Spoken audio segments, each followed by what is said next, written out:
Hello there, and welcome to 8 Minute English with Monty. I've got Gideon with me. Hi, Gideon. How are you doing? Hi, John. I'm doing fine. Good to be with you today. Yeah, good to be with you too. I got a bit confused because your name was a bit different, but yeah, it's Bob. That's your nickname, isn't it? Do you Yeah. know why I choose Bob? I think you told me before, isn't it? Because that's what they put on your coffee mug.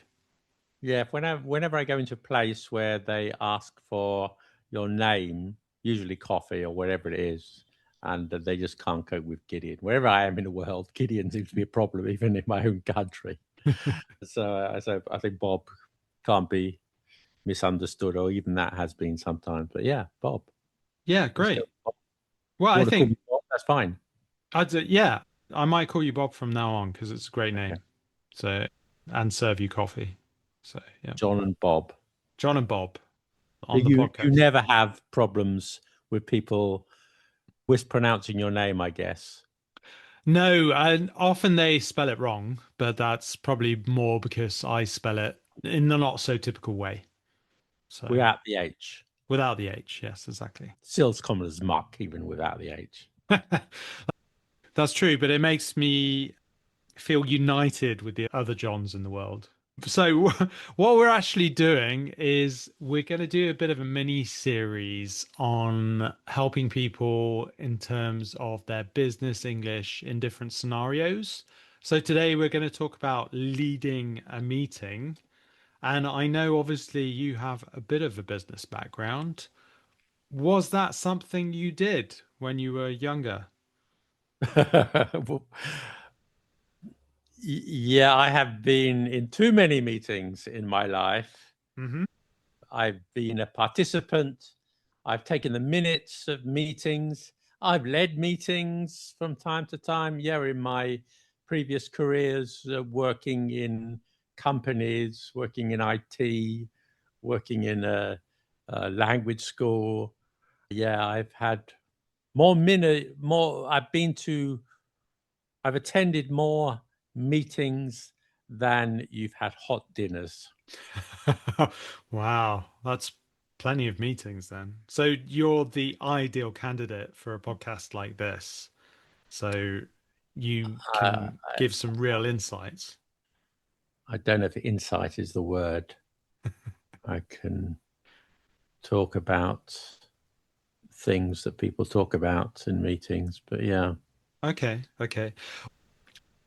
Personally, I think that often you've got students that feel, or non-native speakers who feel as if it's about vocabulary, but I would say often it's not really about vocabulary. It's about the idea of sounding confident without being rude. It's structuring a meeting clearly. And then also, as well, it's managing transitions smoothly. So going Yeah, from one topic to another yeah. That smoothly. and staying awake. Of course. But if you're leading it and you're doing all of those things, then you should be really motivating your team. No, Everybody will it's be true. It's true. excited. I do realize that meetings are an important part of the sort of daily life in a business environment.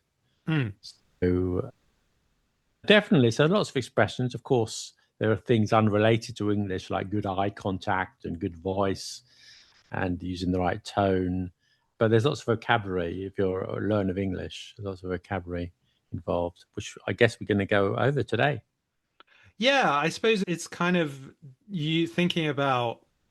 I was going to think about maybe three different key functions that people can focus on that should really help them if they keep it in their mind. Because I think often what happens is that can sound a bit too direct, like saying, I don't know, so we're starting now, the first topic. So it's very a bit robotic, I suppose, or you can end up sounding a bit vague. So it's like, let's talk about this thing here. Can I bring up something which maybe you haven't considered, John? Mm. And that is cultural differences. Hmm. It's very important in meetings, because I read a book about it, actually, and not just meetings, but sort of cultural differences in different environments, and how, say, for example, British people hold meetings to a German or a Japanese, things like that. So I might, if that's okay with you, I might just touch on that very briefly. Yeah, I think that would be perfect. Yeah, because hopefully, well, I imagine quite a few of the listeners will be in UK-based contexts and maybe in a working environment. So I think that's really good to focus on, definitely, because there are some slight differences, aren't there, maybe with how we would approach things in the UK. Yeah, I'll give you a couple of examples. I Hmm. won't quote you the whole of the book, but I'll give you a couple of examples. See if you agree with me, John. Hmm. But in a meeting in Britain, people gather round and someone may start by, I don't know, cracking a joke just to lighten the tone, and then you get going. Hmm. You agree with that? Yes, I think we would always like the idea of having a bit of banter or, yeah, so joking between ourselves back and forth a little bit.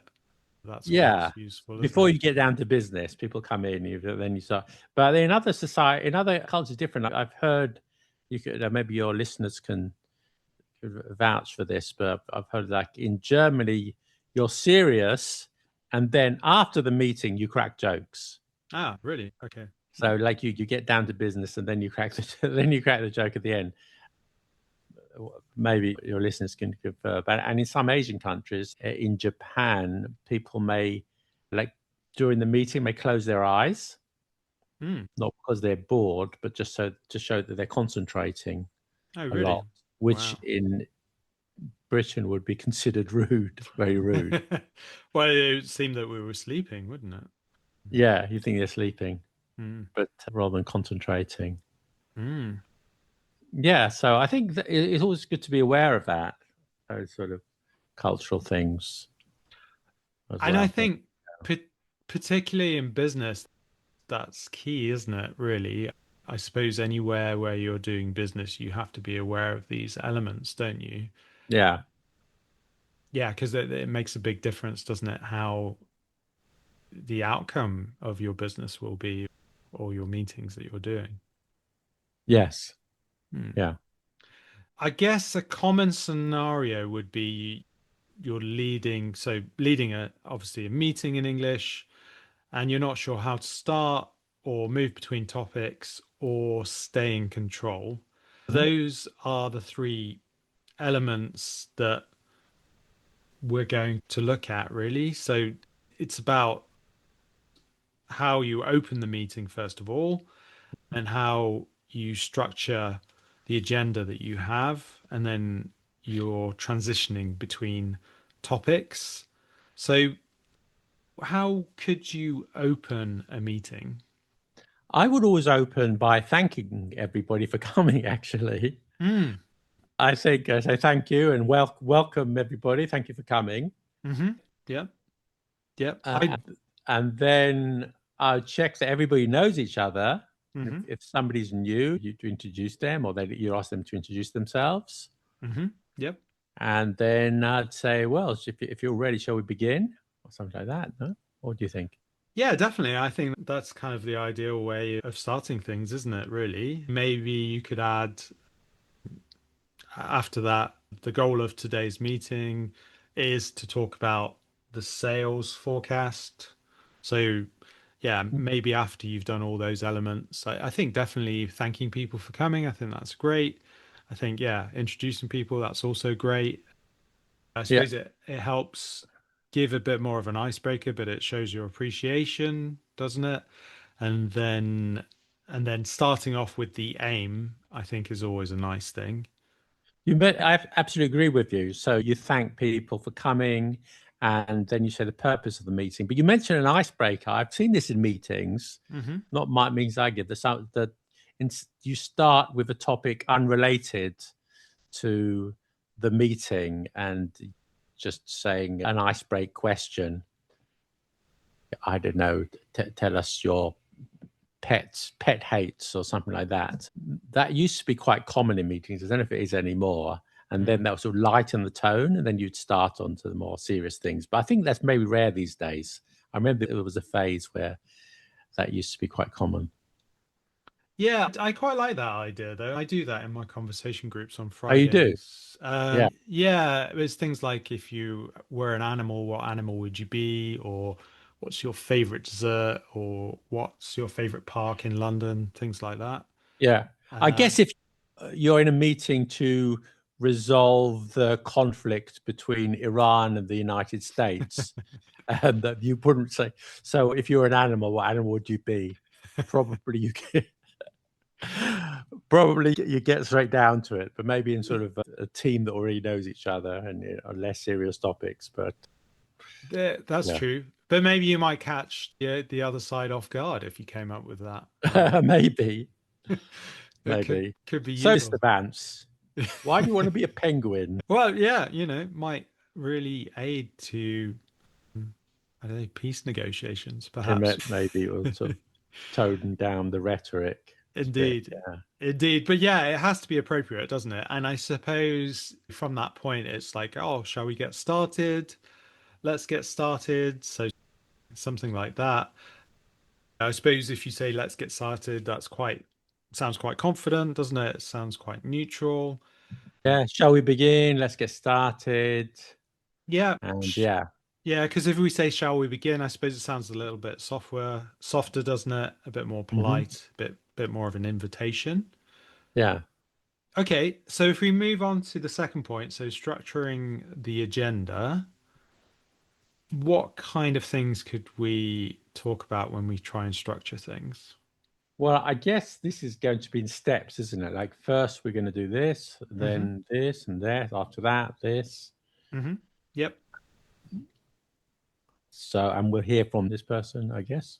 You go around the Y- floor, give everyone the Yeah, opportunity to speak. yeah, exactly. That's it, isn't it? It's giving different pointers, different stages. So, yeah, we'll start off with the sales forecast, then we'll move on to, I don't know, the marketing budget, or you could say something like, oh, there are three things we're going to cover today. That's the sales forecast, marketing budget, and Gideon's haircut, stuff like that. And I think then we can really think about what's important or what you can switch on a bit more to. And I think by giving that kind of clear structure, it gives you a sense of being in control and you are like an authority figure in that case. Yeah, I think so. And of course, someone in the meeting may have important information to divulge. Mm. Maybe they can take the floor first. Yes, definitely. Because then you can hand over to somebody, can't you, from there, depending on who's maybe in charge of each element, because that might be the case as well. Yes. Okay. And then I suppose the idea is to transition between topics. I think this is one of the things that maybe meetings, it can be a bit difficult because somebody gets into the flow of what they're talking about. So if you're not the person talking, then yeah, somebody really gets into the flow and you have to be in a position where you can move the meeting along, move to the next phase. Reading between the lines, John, I think you want to say how do you want to tell them to shut the fuck up I because someone's suppose so. talking too much Well, and it's almost potentially. lunchtime and they've been talking for 45 minutes Yes. Yeah. on a topic which is not relevant. They're talking about their holidays in the previous summer. Mm, mm. They've switched topics, gone off topic. So you have to be firm but polite. Yeah. Yeah, you do. I suppose you would probably try to interrupt a little bit. We're going to talk about that the next episode, actually, talking about Oh, okay. All polite right. I'll shut the fuck up interruption. then. But we can talk about it Basically, that's briefly. what you wanted to tell me. Okay, We wait. could talk, we could talk No, about too it. late. The damage done. Now, John. We could talk about it briefly. So, for example, you could say, could I just jump in there? We're a bit short on time, so let's move on to the next point. So you could say something like that, or yeah, that brings us to the marketing Or budget. you could say, shut the fuck up. I'm going to have to be doing a lot of editing in this, you know. I think you can leave that in. Some of our listeners are young and impressionable. But also, Name them. sorry, Name them. Which ones? Bob and Roberta. Everyone's called Bob today. Okay. Bob and Roberta, they're based in Azerbaijan. They don't like people Okay. swearing. Roberta's also Bob. Bob and Bob. Bob and Bobba. Bob and Bob. But yeah, you could also say something like, "Oh, before we continue, does anybody have any questions?" Because I think that can be a good way of transitioning over, because then you're giving finality to the previous topic. But then if people have any doubts, they can jump in. Do you have a vote? You raise your hands. In terms of asking questions, you mean? No, there may be. Okay. Shall we? Who agrees to, I don't know, do this thing Mm-hmm. to close down the office in Guadalajara? Mm-hmm. Sorry, I make decisions, but I want to hear what your thoughts are. uh-huh. Yeah, I'm not sure what point you're trying to make. No, because in a meeting, Mm-hmm. you may need to make a decision, Mm-hmm. Yep. and either one person makes a decision or you try and reach a consensus. And if you want to reach a consensus, you may need to take a vote. Yeah, of course. Yeah. So I guess in that case, you could adapt it a little bit. So before we continue, could we do a quick vote or a quick show of hands to who feels that this is a good idea, or maybe we need to discuss it further in another meeting? I suppose it Exactly. depends how you like to manage things, doesn't it, really? Yeah. So, like, who agrees to enrich uranium to 90%? Raise your hands. I think there's a theme here, isn't there? I don't know. I I think I, don't know. I think I'm picking up on one. All right. So maybe I could give a short little meeting scenario, and you can copy it with a contrast. So you're saying more or less the same thing, but you're creating a contrast. So I'm going to create a lovely polished version, and you can try and emulate it and maybe think about how a not so good version would turn out. Wouldn't it be the other way around? No, because I want to make you look stupid and not me look stupid. Oh, okay. All right. But we can do it the other way around if you prefer. No, go ahead. You go ahead to hear your thing. Okay, so thanks everyone for joining. Let's get started. The goal of today's meeting is to review the quarter two results. We'll start with sales, then we'll move on to marketing. So let's begin with sales. So how would you say that in not so competent way? So you wanted me to give a bad version of that? Yes. Oh, so a bad version. So instead of saying welcome, I would just say, all right, sit down, shut up. We're going to start. We're going to talk about sales today. I don't really want to listen to what you've got to say. So let me just say what it is here. And then you pay attention to what I've got to say. And then we'll get this thing done. Great. Yeah, I like that. Yeah. Was that one of your bosses, was it? Yeah, it sounds like it. Yeah. Yeah. So hopefully that gives a good contrast though. It's all about being clear and structured, isn't it? And being nice and polite and open with how you're doing things and showing where the meeting's going and how it's progressing. Yes. Okay. Yes, we agree.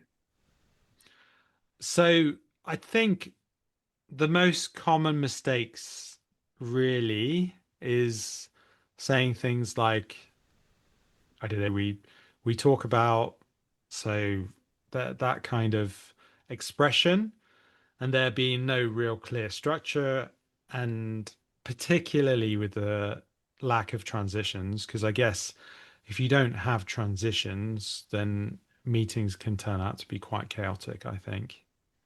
Hmm. Yeah. So it's just moving it along in a polite and professional way, isn't it, really?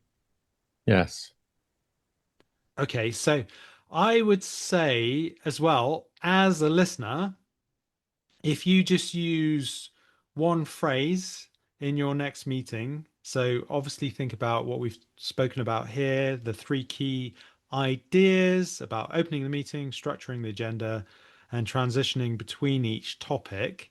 But even if you're just going to use one phrase, I think something like let's move on to the next point can be a good one. Mhm. And obviously, that's about transitioning, isn't it?